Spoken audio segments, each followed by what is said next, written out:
Begin today the Gemara on Daf Mem Zayin Amud Beis, 10 lines up from the bottom of the Amud. Okay, the Gemara begins a new subject in relation to what we're talking about before, B'negeya to burying a person and so on. So the Gemara Itmar, we learned the following argument. Ha'oirig beged lemeis. If one is preparing the garment, the tachrichim, the shrouds for a person that died. So if it's just being prepared for him. So Abaye says Osir. Because it's being prepared for this person, that person, it's now Osir to have any benefit from this. This is based on what the Gemara brought before here, that there's a limud from the Pasuk, the Gemara is going to quote it soon again, that we learn out that anything that's used for the sake of the dead body, you're not allowed to have any anor from it. So Abaye says, even when it was just prepared for the dead person, you're not allowed to have any anor from it.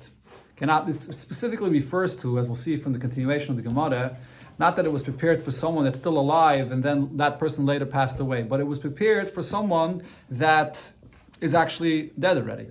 So even though it was only prepared but it wasn't used for him yet, it's asr. Rava Amar, however, Rava says mutter. Even though it was prepared for him, but it's going to still be mutter to have a benefit from this. So the Gemara explains what's the basis of the argument. Abaye says it's forbidden to have any benefit because hazmana milsihi, the designation, the very fact that you prepared and you're designating it for this person, the dead person, it's significant. It becomes something that was designated for his use, so the Isser applies. Rava Amar, however, Rava says mutter, that you're allowed to still have a noah from this, and the reason is hazmana lav milsihi. The fact that it was just a designation is not significant enough that it's considered to be something that's used by this dead person, and therefore it's still going to be mutter to have a benefit from it. As some Rishonim say that this concept, according to Abaye, that says hazmana milsihi, it doesn't only have to be with a physical action, but it's even verbally. If you designate something verbally, that will be considered as a hazmana, that will make it aser. So now the Gemara says, what's the basis of their argument here regarding this case? My time at Abaye. What's the basis of what Abaye says? That over here we say that just the preparation, the designation itself makes it aser, because Gomar sham mi egla rufa. We learn out, we compare the term that it says regarding burial. By Miriam it says Vatomas sham Miriam. And regarding the Egla Rufa, it says also the pasuk that Egla, that Nachal Eson, you take the Egla to the Nachal Eson, and it says Va'orfu Shamas Egla Banochal. By the Egla Rufa, it uses the term Sham as well. And therefore we compare and say as follows: Ma Egla Rufa, just like by the Egla Rufa, Bahazmana Mitzera. Even before anything is actually done to the Egla Rufa, just by the designation that it's brought down to the place, to the Nachal Eson, that makes it us to have any benefit from it. Hainami here as well, what we learn out regarding anything that's used for the mace to bury him, just by the hazmana mitzvah, it's going to become aser. Rava Gomar, however, Rava compares this Shava of Sham to another place. He learns out Sham me'avedas kechavim. The word Sham that it says Vatama Sham Miriam Vatikava Sham. He learns it out from the word Sham that it says by Avedas Zara. Avedas Zara it says Asher Ovdu Sham Agoyim. So we compare it to Avedas Zara. Now, ma'avedas kechavim, just like by something that was used for the sake of avodah zarah, b'hazmana le'mitzvah, just by the designation, it's not going to become asur to have any benefit from it. Avhacha nami here as well, b'hazmana loy mitzvah, just by designation, it will not become asur. So the Gemara explains now, go a step further, what's the basis of their argument, whether you should compare to Egla Rufa, or you should compare to the things that are used for avodah zarah. So I said, remind me, what's Egla Rufa? Egla Rufa is when you have to take a calf and chop off its head in the case where a dead body was found and it's unknown who killed it. So there, that Egla Rufa may not have any benefit from it. Okay. Now, for Rava, according to Rava's opinion, my time legoma mi Egla Rufa. Why don't we learn out our case from Egla Rufa?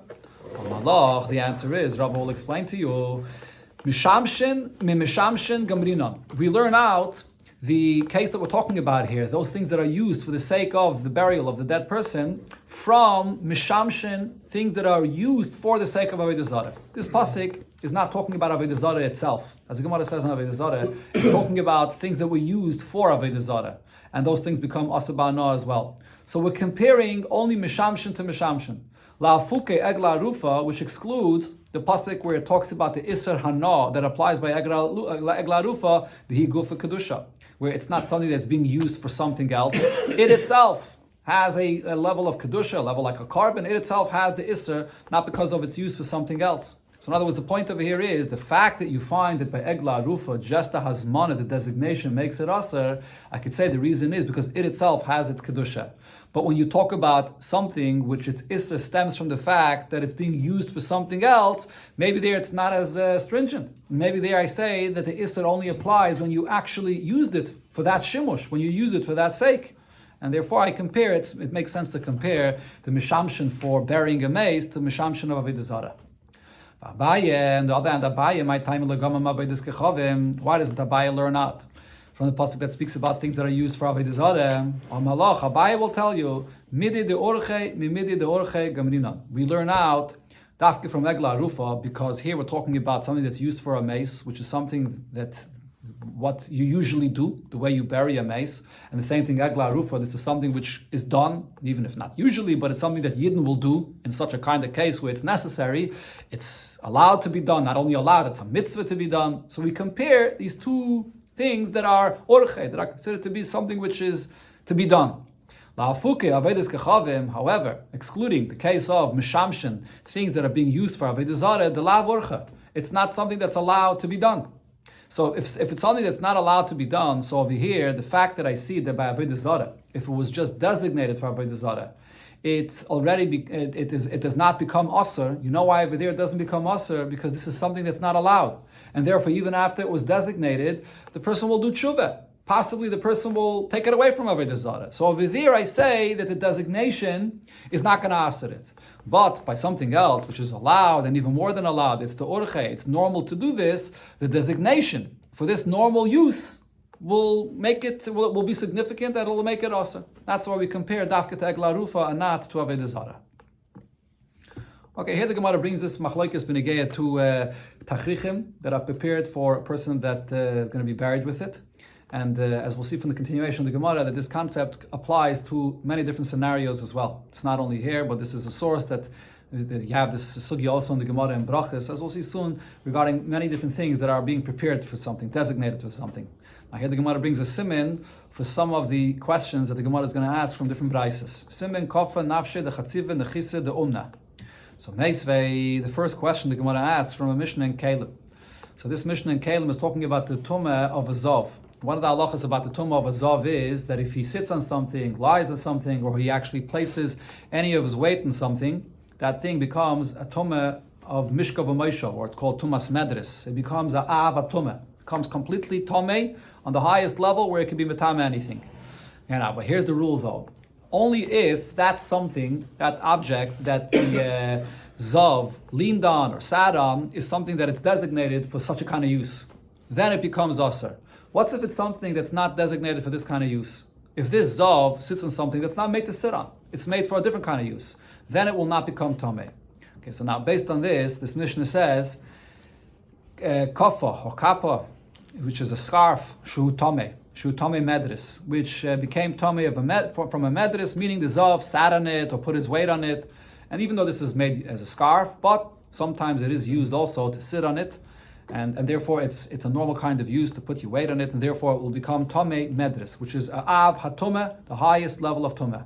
So now, what happened if after it became this tomei medris, v'nas nasei la sefer? Now it was designated, you gave it to be used to cover a sefer Torah. So the fact that its use has been changed now, and it's designated for a sefer Torah, Torah min medris. That tumah of medris that it had, that highest level of tumah of ava tumah, will not be removed from it. This is a unique thing. Taisus here discusses it. The other Rishonim discuss this as well. That it's the basis of what the Gemara is saying, of what the Mishnah is saying over here is, as I mentioned before, because now its use is not anymore made to sit on it or to use it in such kind of way to put your weight on it, but now it's just used for a sefer Torah. So now the tumah of medris cannot apply to it. Now usually when something is already tomei, in order to remove that tumah from it, you have to actually change the physical object into something else in order that it should not anymore be that same physical object that's designated for this type of use. Here, the chiddush is that you designate it for the Sefer Torah, and that's considered to be a change in its existence, that it doesn't have that tumah that it had before anymore. Because the reason is, once it's designated for a Sefer Torah, now it's usher. It's usher to sit in it. It's usher to use it for something else because it's designated for the Sefer Torah. So just by the fact that it becomes usher to be used for anything else, you don't need a physical change in the object for the tumah to be removed of it. The tumah, it's going to be tired. It's going to be tired from that original full tumah of av hatumah of the medris. But the Mishnah concludes though, aval tomei mage medris. However, a lower level of tumah in this scarf will still apply, and that's the tumah of a mage medris. When something touches the medris, it becomes a rishon l'tumah, which is one level of tumah down. Now, rishon l'tumah is not metama as much as the ava tumah, and the reason why that tumah of mage medris will still apply, because this tumah of mage medris applies even if it's not designated for a use to be able to lean on it, or to sit on it, or to put pressure on it. Now, this the way this is understood is this actual scarf itself, even if it changes and it's not anymore designated for this kind of use, but the scarf, so to speak, touched itself.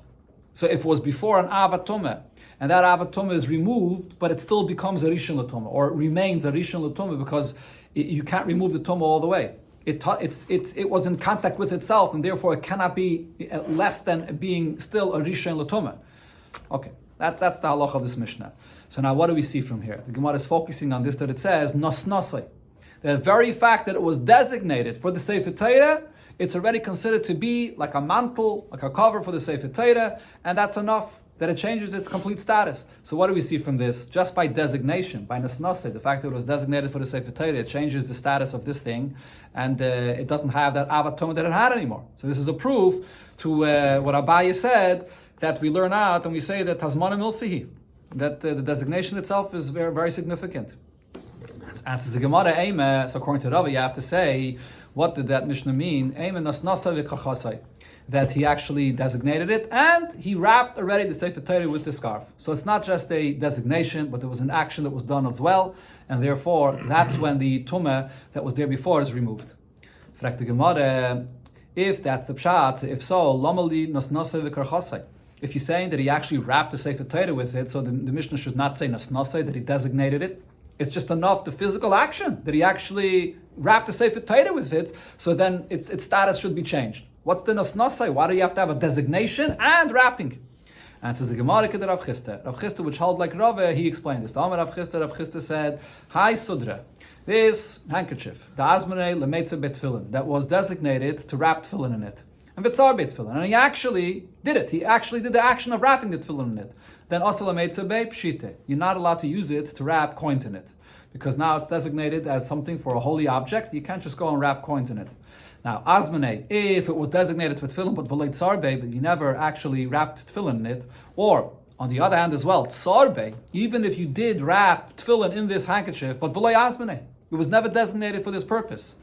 Then Shari Lemeitza B'Pshiti, it's going to be allowed to still use this to wrap coins in it. So here you see that even if you did actually wrap the tefillin in this handkerchief, but it was done temporarily, it wasn't designated to be the baitel, the tefillin baitel, to be made for the tefillin, then it's still going to be allowed to wrap other things in it. So over here as well, regarding this scarf, it has to be that it was designated for the Sefer Torah specifically, and you actually wrapped the Sefer Torah, it wasn't just done temporarily, then it will not be Tomei anymore the way it was before. This is all explaining, Rav Chisda explains Rava's opinion. Now, Abaye that says that just the designation alone is significant. So according to him, Azmanei, if you designate it for the Sefer Torah or for the Tefillin, going back to the case of the Tefillin, you designate a baitel for the Tefillin, Alfagad Dolei Tzarbe, even before it was actually wrapped in it, or Tzarbe, or you wrapped in it. So now you wrapped in it just one time. Temporarily, that's not going to make it something which is designated for the tefillin. It all depends on the designation. If you designated it for the tefillin, it'll get that kedusha of the tefillin, and azmanei loy. If you did not designate it for the tefillin, then not. So as I mentioned before, regarding this detail here, there's a machlokes rishonim. Does it have to be something physical, an action that you did in this handkerchief to sew it or to prepare it to be a tefillin baitel? Or it just verbally, the fact that you say that you're designating it for tefillin, that's the hazmana that Abaye is speaking about. Toshama, the Gemara brings a raya from a different braisa. So it says, nefesh, shabonoi l'shem chai. If you have a nefesh, which is a matzeva, a burial spot that was already built for a person that's still alive. mutter ba'ano. You still are allowed to have ano from this matzeva. So as I mentioned, this is all based on the idea that anything that's used for a person that's buried, for a dead person, you're not allowed to have any ano from it. But here though, this is a nefesh, this is a matzeva that was designated for a person that's still alive, so you're allowed to have ano from it.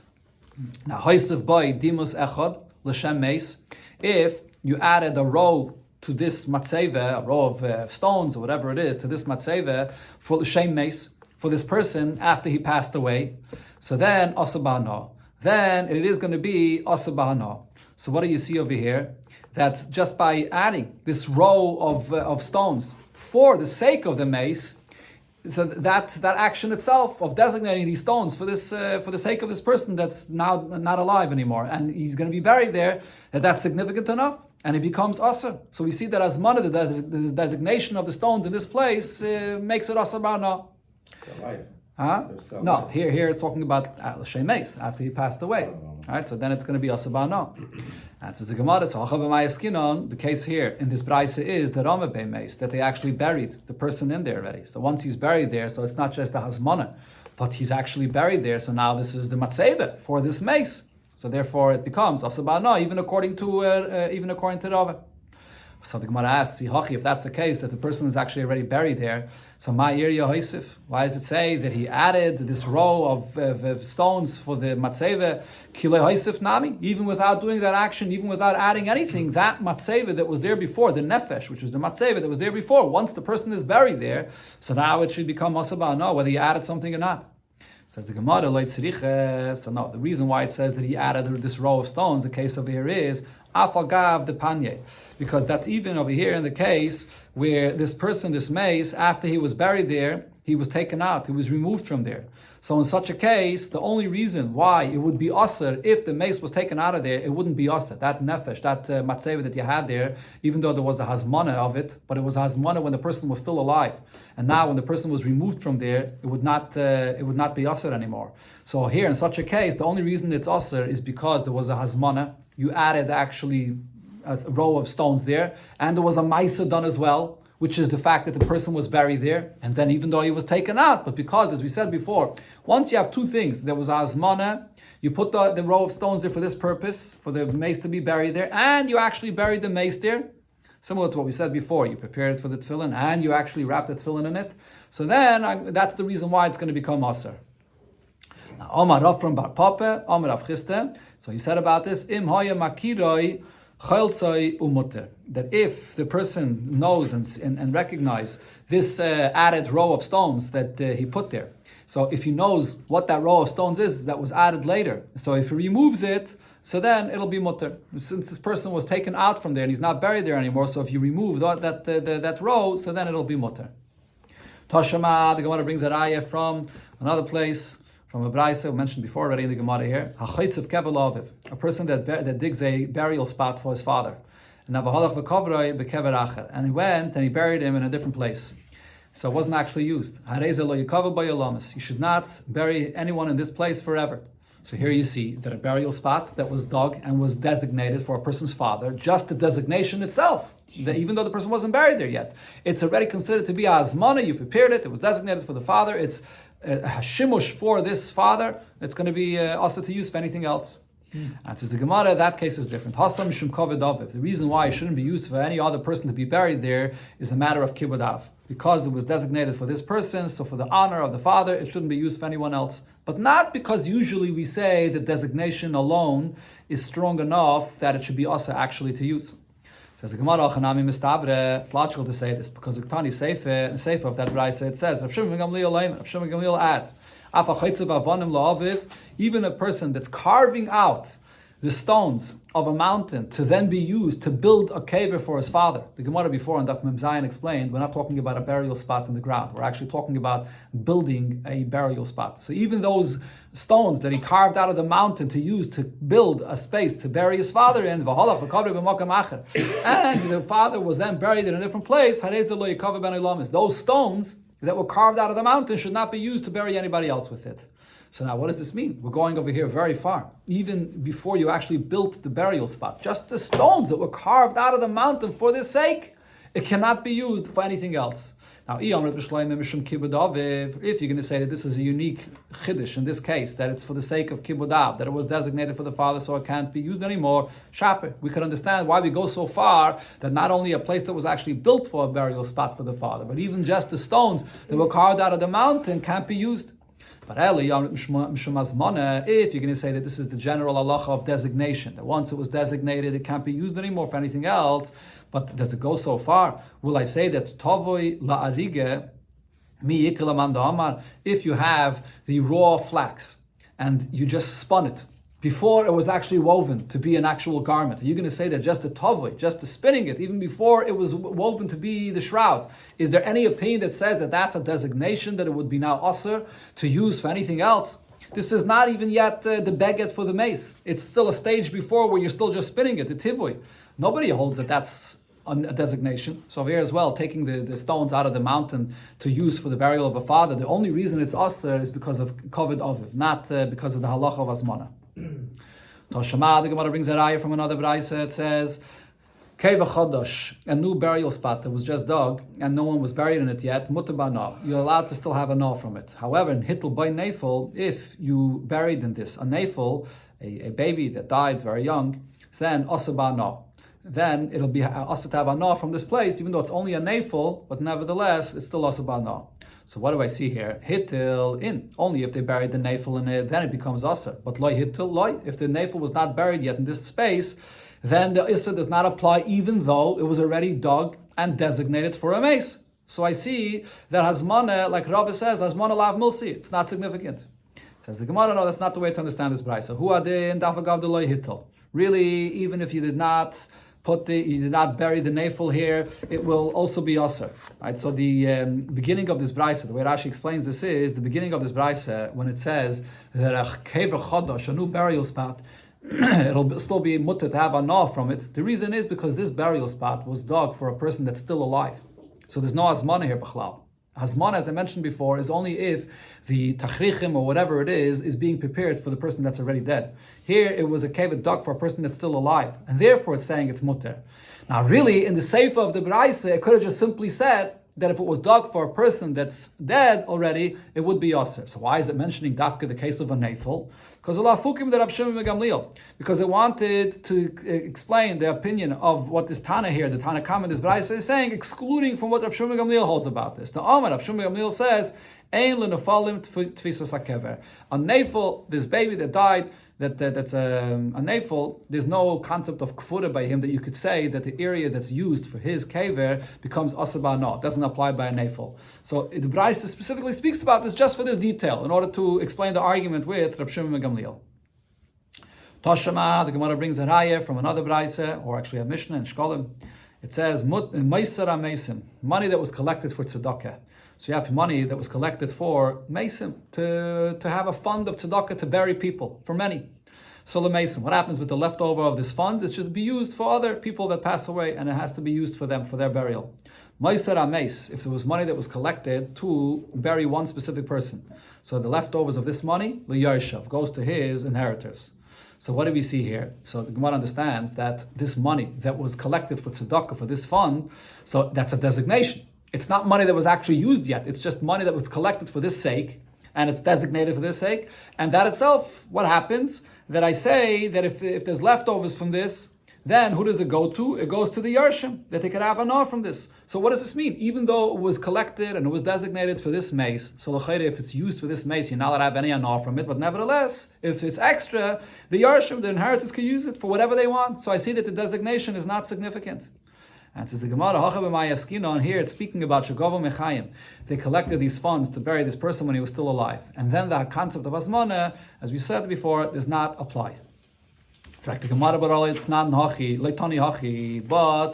is not the way this was learned, because it's not. The Mishnah there says, when it says that the leftovers of the funds for burying Mason and and the leftovers of the funds for a one mace goes to his inheritors, that's what the Mishnah says. But Allah, on this the Braisa explains, Keitzad, how does this apply? Stam. If there was money that was collected for a fund for people that die, that need for their burial. This is a case where I say that the leftovers of this fund goes for other people that will have to be used for them when they die.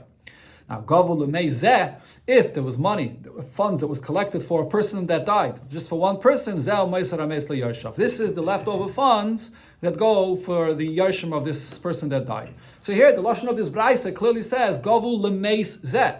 Not that they collected these funds when the person is still alive. Even after he died, they collected these funds. It was designated for him. And still I say that the yarshim, if there's leftovers, could have enough from this. So I see that the hazmana, the designation, is not significant. Says the Gemara, okay, so you have a raya here from what it says in the Mishnah, but now according to your reasoning that you're proving it from this case, look at what it says there in the seifa of this Mishnah. Rab Meir argues. Rab Meir says that the leftovers of the funds for a mace lo yigaben. You're not allowed to touch it. Until Eliyahu Navi will come. We'll see soon. The Gemara will explain. There's a suffix what to do with this money, so you can't touch it until Eliyahu Navi comes. Rab Nassan says, what do you do with this leftover funds for the mace? Yaseh dimus al kivrai. Find a way how to use it for this mace that you collect the money for him. Either use it for a matzeve on his kever, or ziluf lefnei mitasoi, or the mace before he's buried. So the ziluf, which is to sprinkle water on the ground so that this dust should settle, it should be done before his coffin, before he's buried, all for his honor. It has to be used for the mace. This is money that's designated for the mace, and therefore it has to be used for the mace. So what's the Gemara pointing out here? Just like you're proving to me from the ratio of this Mishnah that the designation, that the hazmana lav milsihi, and therefore the inheritors could use the leftovers. But from the seif of the Mishnah, I see from Rab Meir, and even more so from Rab Nassan, that the leftovers of this money must be used for the meiz dafke. The designation is significant. So Ella, therefore the Gemara says, to explain this machlokes in the Mishnah, both Abaye and Rava could explain that both opinions work with their opinion. Abaye could explain both opinions in this Mishnah, all according to his opinion that Azmana milsihi, and Rava metaras latamei. And Rava can explain according to his opinion that Azmana lav milsihi. Abaye will explain it according to his opinion. Both opinions in this Mishnah agree that Azmana, when you designate it's significant, you can't then have enough from it. Okay, so therefore, Tanakama Sovar, we explain this as follows. The Tanakama that says that the leftover funds could be used for the inheritors, the reason is the Tanakama holds the Chazile Tafis. This money that was collected, that was needed for the amount, for whatever, for his burial and everything else, that's a designation. There, the tzedakah, the funds, it's typhus. It takes effect and it becomes the funds for this, and it can't be used for anything else. The loy chazile, however, the extra monies that was not needed for this, loy tafis, it never takes effect in the first place that it should be designated for this fund. It's extra monies that's not even needed for this bachlal, and therefore the yarshim can get it. There's no azmana here at all. Rab Meir mesapkele yitafisi loy tafis. Rab Meir has the suffix about this, whether the extra money that was collected, whether it takes effect that it's a hazmana for this mace or not. So therefore, what are you going to do with this money? You can't just use it for a matzeva or for something for this mace, because really, since it's extra monies that they don't really need, so maybe this really belongs to the yarshim. Shouldn't be used for the mace. Or maybe no, maybe a dafka does have to be used for the mace. So therefore, Rab Meir says that this is something that remains. You can't touch it. And that's because of the suffix. Hilkach layiga ben achiyave. You can't touch it until Eliyahu Hanavi comes.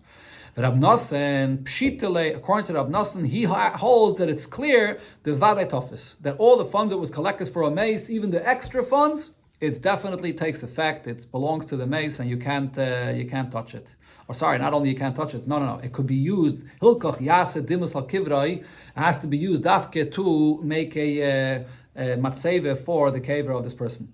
That's the way Abaye explains the machlokes here. So this is all in his opinion that hazmana milsihi, that designation is significant. Rava will explain the argument in this Mishnah. The kul alma hazmana lav milsihi. Everybody agrees that the funds that were collected for this mace is just a designation, and it has no significance that it should become asa bahana because it was designated for the mace. So now what's the argument here? The argument is something else. Tanakama Savar, the Tanakama holds, here we're talking about funds that was collected for this person, meaning that this person dies and he has no money to be buried. So it's a big embarrassment. And here this is the money that was collected for his sake, and he gets embarrassed by this, that they have to make this fundraiser for him. So this embarrassment, so it's used and it was collected dafka for his sake. So now could he just go ahead and take money that he was embarrassed by, that it was collected for him, and use it for another sake, for another purpose? So this is not the union of Hazmana Milsi. This is a question of whether money that was collected for his sake, could you not take that? That was, people donated it dafka for him and he was embarrassed by this. Could you use it now for just another use? So the Tanakama holds, Kibazule achuli machal ziluse gabi. Even though this money was collected dafka for this purpose and he was embarrassed for the sake and it's dafka designated for him, but nevertheless, he's meichel, he forgives that his yarshim, whatever leftovers, the inheritors should be able to use it, and therefore they can use these funds. But Rav Meir Mesapkele, Rav Meir has a suffix about this, whether the person that it was collected for him, whether he's meichel this or not, whether you can use monies that was collected by his embarrassment, could others just go and use it for their own purpose? Therefore you don't touch it until Eliyahu Navi comes. And Rav Nasim Pshitele, and to Rav Nasim it's clear, the loy machel. That money that was collected for a person, for his sake, for him being buried, and he was embarrassed by this, he's not meichel. He doesn't want it to be used for anything else. Hilkach yasa dimus lakivre, it has to be used for his sake, either as a dimus, a matzeva, or ziluf lefnei mitasai, or to sprinkle in front of his bed for his honor. But it can't be used for anything else. Toshama, the Gemara brings another brayso where it says, Hayu aviv v'imai mezarkim boi kelim. If a person, God forbid, has someone, a child that passed away, and the father or the mother, they're so sad about what happened, so they're taking all of his clothing and all of his belongings of this child of theirs, and they're throwing it onto the mace that it should be buried together with the mace. And they're doing this out of their anguish and out of their sadness. So in such a case, what happens? Once it's going to be buried together with the mace, or you're designating it together with the mace, so now you can't have anah from this. So says the Braise, mitzvah ala acherim la'atzilam. It's a mitzvah of people that see the parents doing this. So this is mamisha shavas aveda, because they're doing this and they're going to lose these clothing that they're not going to be able to use it anymore. So it's a mitzvah of shavas aveda to take this away, and it should not be buried together with the mace. So what do I see here? That even though the parents already threw this on the mace, that it should be buried together with their child, but nevertheless, that itself is just azmana. It was a designation, but it wasn't yet used and buried together with the mace, and the azmana lav milsihi, and therefore you could still save it. You could still hashavas aveda and take it away. This is a raya that azmana lav milsihi, like Rava. Says the Gemara, in that case it's different, because Hassam, what this Bryce is speaking about is Mishum Mirarayu, because the parents are so bitter and with their anguish, and therefore they're doing this, like, oh, their child passed away, and they're throwing all of his belongings together with the child. That's not even called Azmana. That's not a serious thing where the parents are actually designating it to be buried with him, and therefore anyone that is going to take and remove it from the mace, he will save it from being buried, and this is Ashavas Aveda. So the Gemara says, but if that's the pshat, hachi haina diktani Allah. But then it says in the Brayso further on this. Amir Rav Shimon Gamliel. Rav Shimon Gamliel says, "B'med dvar mamurim sholei naga b'mita." That's only if those garments of this mace that the parents threw was not in the coffin where the mace is actually going to be buried with. Avol naga b'mita. If they threw it on the bed, on the place where the mace is lying and is going to be buried with this asurin, then you're not allowed to touch it. But based on what we just said, which is all an act that the parents are doing out of anguish, but there's no real azmana, there's no real designation that it should be buried here with the mace, why is it going to be aser? So the Gemara explains, Tergama Ula explain that this is a gzeirim edrabanan. This is specifically speaking about where according to Rav Shimon Gamliel, if any garments were thrown on this mace in the coffin that he's actually going to be buried with, then there's a gzeirim d'Rabbanan that you're not allowed to touch it. Not because the din of azmana, but gzeirim d'Rabbanan, and that is the mechlefi b'tachrichi mace. Since the tachrichim of the mace are awesome and atayra to use, because that's mamish what's used for the mace himself, any other garments that are thrown on that coffin where the mace is, where he's going to be buried, if you see that you take off those garments and you can use it, people may make a mistake and think that I could use anything that was designated for the mace himself. Therefore, according to Rav Shimon Gamliel, there's a gzeirim d'Rabbanan not to use this. Toshama, the Gemara brings an ayah from another brayse regarding this shaila of azmana. Kiss she'asir laniach by tefillin. A kiss, what? A pouch or a baitel, but we'll call it tefillin baitel she'asir, that was made to place tefillin inside of it. Asir laniach by mois. You're not allowed to place money inside of it. Hiniach by tefillin, if you put tefillin inside of it, yaniach by mois, then you're allowed to put money in it. Meaning, if you just use something temporarily to place tefillin inside of it, but it wasn't designated for this purpose, you're allowed to put money inside of it. So here, in the beginning of this brayse, it seems like if it was just made, it was prepared for the tefillin, it's already also to use it for anything else. So the Gemara here answers, you have to read according to According to Rava, you have to read there, Asay v'niach by tefillin. It was prepared for this, and he actually put the tefillin inside of it, then Asay l'niach by mois. Then you're not allowed to use it as for money anymore, because Rav Chisda, as Gemara explained before, according to Rav Chisda, that it has to be a hazmana and a maisa, that you actually put the tefillin inside, then you can't use it for anything else. Tashema, the Gemara brings that eye from another brayse. It says, and the person said to a craftsman, Aseli tikshel sefer, prepare for me a mantle for the Sefer Torah, or something that the Sefer Torah is held in, or nar tikshel tefillin, or a baitel, a pouch for the tefillin. Now, achalei nishtamish ben kodesh, until it was not used for this holy sake, mutal nishtamish ben chayil. So this pouch, or whatever it is held for Sefer Torah, could still be used for a mundane purpose. However, nishtamish ben kodesh, once it was actually used, only then are you not going to be allowed to use it for mundane use. So here you see a clear brayse that says, like Rava hazmana lav milsa, that just a designation is not significant. Only if it was actually used are you not allowed to use it for any other mundane purpose. So this is a clear raya against Abaye. So the Gemara Taka doesn't have an answer for this, and the Gemara says Tanoihi. This argument between Abaye and Rava is a machlokes Tanoim. Tanya, because we learned in the brayse about tefillin. Tzipon zahav, if a person covers the bottom of the tefillin, he covers it in gold, or he connects, he attaches to the bottom of the tefillin the hide of a non-kosher animal. So psulois, the tefillin is going to be puzzle. It has to be, there's a halacha l'moshe misinai, that has to be black and not gold. And we learn from the pasuk Laman Tia Teiras Hashem beficha, that has to be from an animal which is kosher to eat, not you can't use from a behemoth meya. Now, afal pi shaloi ibdon lishman. The Tanakama says, now the hide of the animal that's being prepared for the bottom of the tefillin, so the preparation, the ibdon, the tanners that prepare the bottom for the tefillin, that ibud does not have to be done lishma. Rav Shlomo Gamliel says, af oir behemet tohira psulais, even using the hide of a kosher animal will be possible at sheyavd lishman, unless it was prepared for the bottom of the tefillin for the sake of the tefillin. This halacha of all the preparations for the tefillin has to be done lishma includes also preparing the bottom of the tefillin. So Rashi explains what's the basis of their argument. The hazmana, which is the preparation of these bottom, there's the halacha of lishma apply even to this as well. If you say hazmana milsihi, that the designation of taking the hide of the animal and preparing it for bottom is significant, so then that as well has to be done lishma.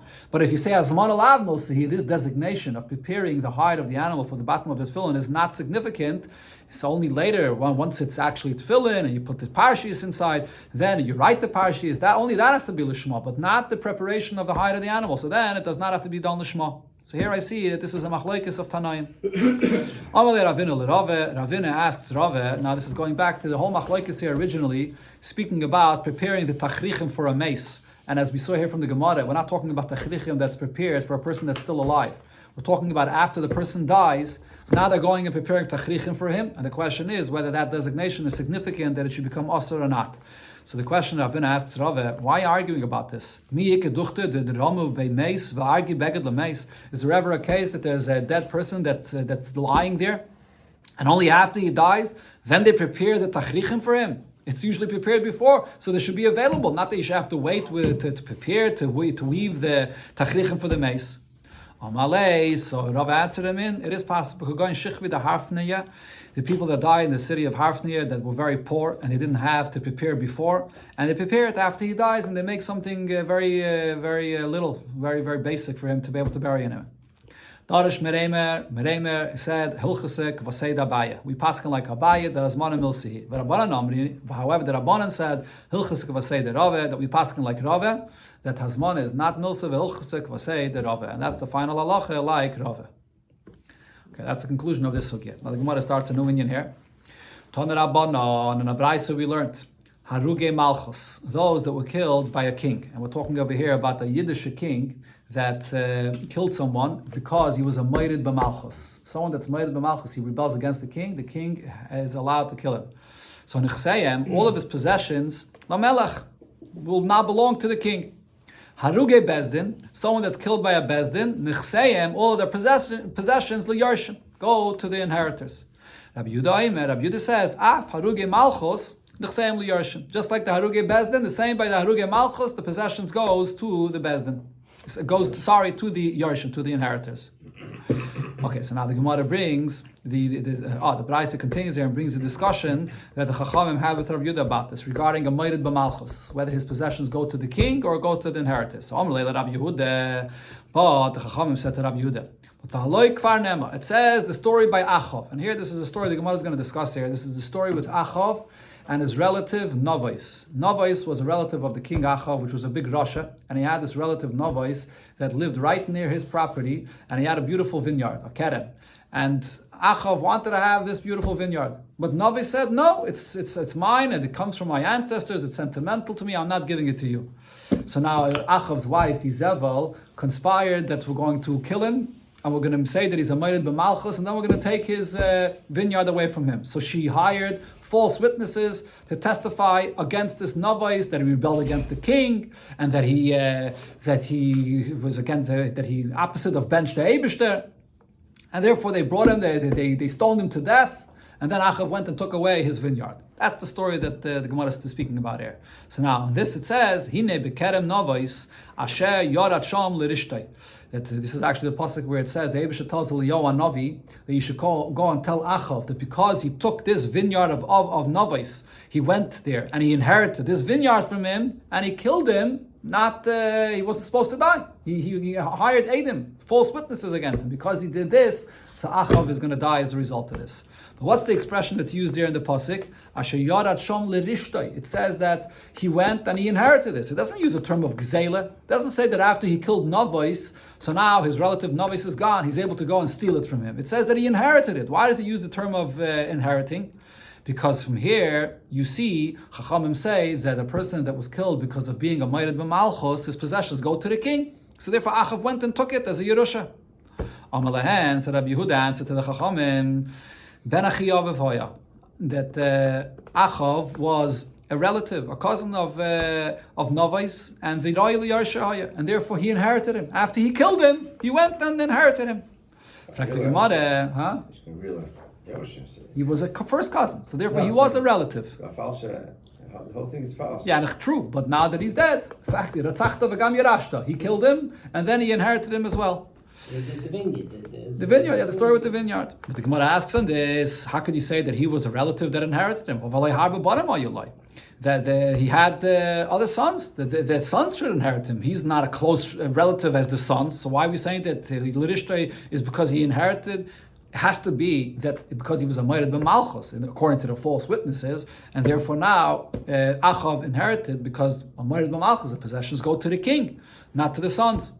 Amalehan, so Rabbi Yehuda said, Oisei ve'ezbanav horak, that when Achav killed Novais, he killed Novais and his children. Shenema, as we see later in the pasuk, it says, "Loyes the main Novais as bnei banav reisi." If not for the blood of Novais and the blood of his sons that he spilled, that he killed his sons as well. So therefore, he was the closest relative and he inherited him. So therefore, there's no raya from here that a Moed b'malchus, a king, inherits. In that case, Achav was the relative and therefore he inherited Novais. Now, Rabbanon that say that from here there is a proof that a Moed b'malchus, the king, inherits. It says over here that there was no children, so he was the closest relative.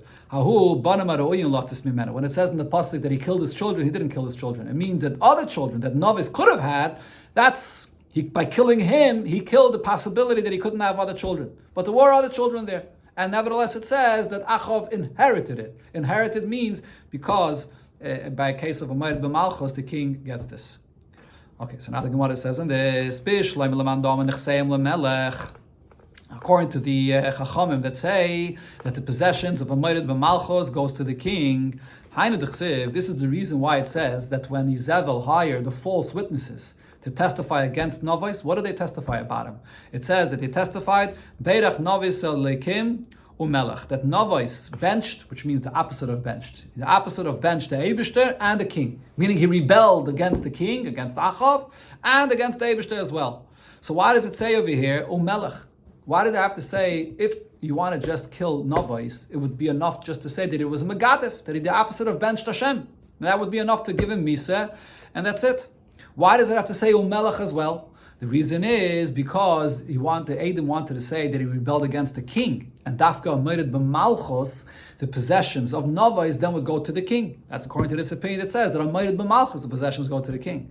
But according to Rav Yehuda that says that even by Moirid B'Malchus the possessions still go to the Yerush. Why when they hired the false witnesses did the Edom testify not only that he rebelled against Hashem but he rebelled against the Melech? What is that adding? Either way, the possessions would not go to the Melech. Either way, according to him, it was just a Yerusha because he was the closest relative. Says the Gemara, but all the time, according to your reasoning, according to what you're asking, that why does it say Dafka Melech that he rebelled against the king? Elakim Lamali. Why did the Edom testify that the opposite of benched Hashem? What's the point of saying of the false witnesses saying that? It would be enough to say that he rebelled against the king. So therefore, they're killing him for this, and then Achav would take all of his inheritance because he's a Moirid B'Malchus. Ella, the answer is La Fushin Ischa. The reason this was done is so that the judges should become very angry at Novais when they hear that Novais is a person that the opposite of bench the Eibishter and the Melech, so they shouldn't at all have any suspicion against Achav that he's killing someone for no reason. So they wanted the judges to be very angry at Novais, and therefore it adds the fact that he also opposite of bench the Eibishter. So Hachanami. Or actually, that he rebelled against the king. So Hachanami la fushir ischa. So therefore, the fact that they added, the fact that they added the Kim, that he went against the Eibishter, is to add to the anger of the Dayanim. The same thing also according to the other opinion. The fact that it adds that he rebelled against the king is not in order to enable him to inherit him. That wasn't the reason. But it's just that the judges should be very angry at Novais. They shouldn't suspect at all the Achav that he was just killing him for no reason. Okay, that's the discussion. Again? He was Malchi Yisrael? Yeah, from the Malchi Yisrael, correct. Okay, now after the Gemara finishes with the Raya that's brought here from Achav, the Gemara goes on to another case of a Moirid B'Malchus that was also killed. Who is another Moirid B'Malchus here? So the Gemara brings the story of Yoav. Yoav was a general in David HaMelech's army. But then later, Yoav did things that were Moirid B'Malchus. First of all, he killed a few people that says that there was Sodom. And besides that, when David HaMelech, before he was still alive, he wanted that Adoniyo should take over the kingdom, and not Shlomo HaMelech according to David HaMelech's will. David HaMelech cursed him, as the Gemara is soon going to bring. David HaMelech cursed him many, many very terrible curses. And then David HaMelech told his son, Shlomo HaMelech, that he deserves to be killed because he's a Moirid B'Malchus, and Shlomo HaMelech should kill him.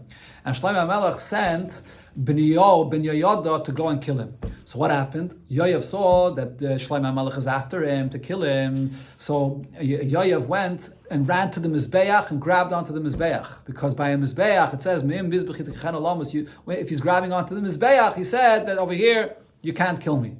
So what's going to happen? He has to hold on to the Mizbeach. And he's going to hold on to the Mizbeach, and there he's going to die from hunger.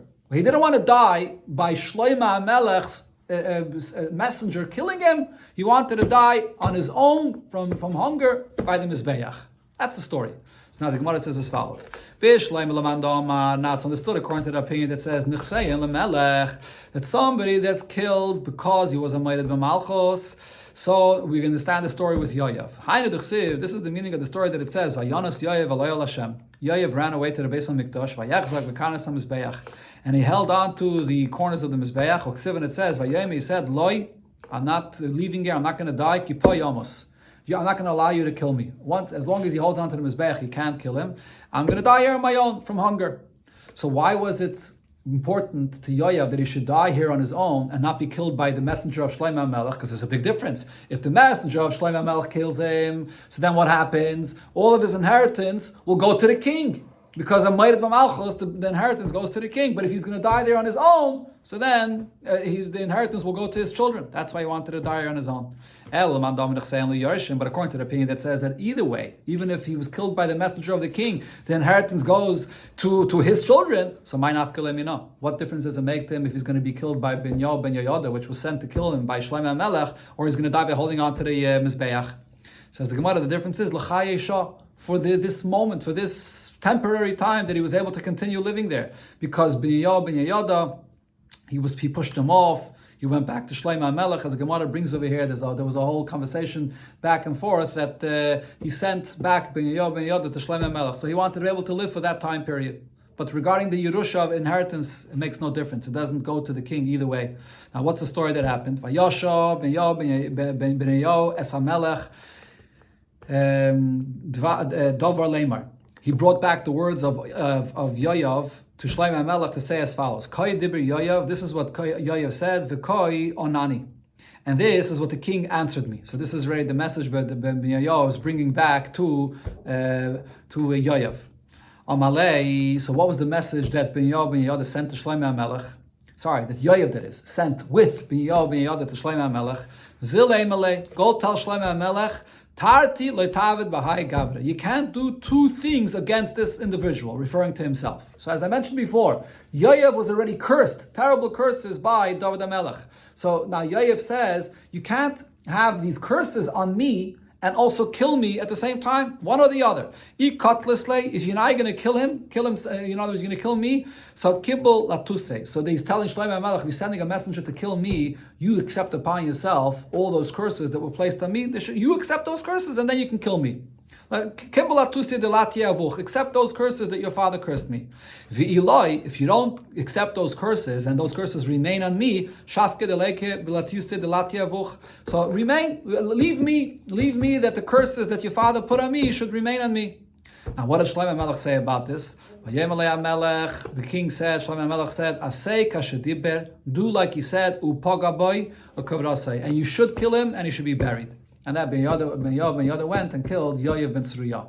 And then what happened as a result? The Gemara says, Amar Rav Yudah Amar Rav, Kol Klolis, she killed David as Yoav. All those curses that David HaMelech cursed Yoav, Neskaimu, Bezarish shel David, were later fulfilled by the descendants of David. What's the reason for this? Because Shlomo HaMelech agreed to what Yoav said, that if you're going to kill me, all the curses of your father on me should go on you. And it actually ended up happening all by his descendants.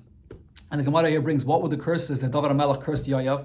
Al yikaris mi beis Yoav. It should never cease to be in the house of Yoav, Zov, Azav, U'mitzayre, and also Mitzayre, U'makzik bepelech, a person that has to walk with a cane, V'neifel b'cherev, a person that's going to die by the sword, V'chaser lechem, a person that will have no bread.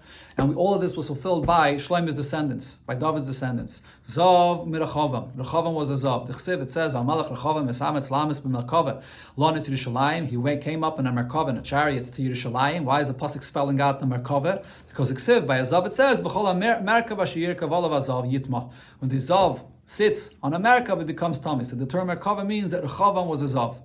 Mitzayre me'uziyo. Uziyo, which was also a descendant of Shlomo, he was a Mitzayre. T'chsiv b'cheskasei gava liboy ad lahashchis vayimol b'Hashem alekav vayav al hechel Hashem lahakter al mizbach hakteires. He was very haughty with himself. Uksiv, then it says v'atzaras zarcha b'mitzchay, that he had tzaras that came out on his forehead. Machzik bepelech, where do you see that a descendant of Shlomo HaMelech had to walk with a cane? He had issues with his feet. Me'asa, from Asa HaMelech. The Chsiv, it says, Rak leizik nosai, when he was old, Chol al raglav, he was very ill with his feet. What does this mean? Sho'achzai pudgre. He had this pain in his feet, which is called pudgre. What is this pain of pudgere? It's like the pain of pricking with a needle into the flesh of a person. Some say that this pudgere is what we call today gout. Now, from where does he know that this is the pain of this pudgere? Either Rav Nachman, Mazutre, the son of Rav Nachman, said that he himself had this pain. Either he has a tradition, he learned it from his teacher. And the secrets of Hashem are known to those. He knows they should notify them. They know it. Okay, now another curse, Neifel B'chorev. That a descendant of David HaMelech by Yeshiyahu HaMelech. So he was killed by the sword. The Chsiv, Vayoru HaMelech Yeshiyahu, that they threw spears in Yeshiyahu HaMelech and he was killed similar to a sword. That he so many spears were thrown at him like a sieve that has so many holes in it. Now, a descendant of David HaMelech that was lacking any bread, Yechonya HaMelech, which was the last king that was actually exiled into Bavel, before even the Churban Beis HaMikdash, the Chsiv, after he was exiled into Bavel, the pasuk says, V'aruchasai, aruchas tamid nitnalai. His meal that he ate he didn't have anything to eat from his own. It was a meal that was given to him from Nebuchadnezzar. Amar Rav Yehuda Amar Rav said about this whole story here that the curses that David HaMelech himself cursed Yoav ended up coming on his own descendants. This is what people say, Tehei loita v'loi tehei lota. You should be rather a person that becomes cursed, and you shouldn't be someone that curses. Because over here, as you see, if you curse someone and it's for nothing, that curse ended up on him himself. In this case, by the descendants of David HaMelech.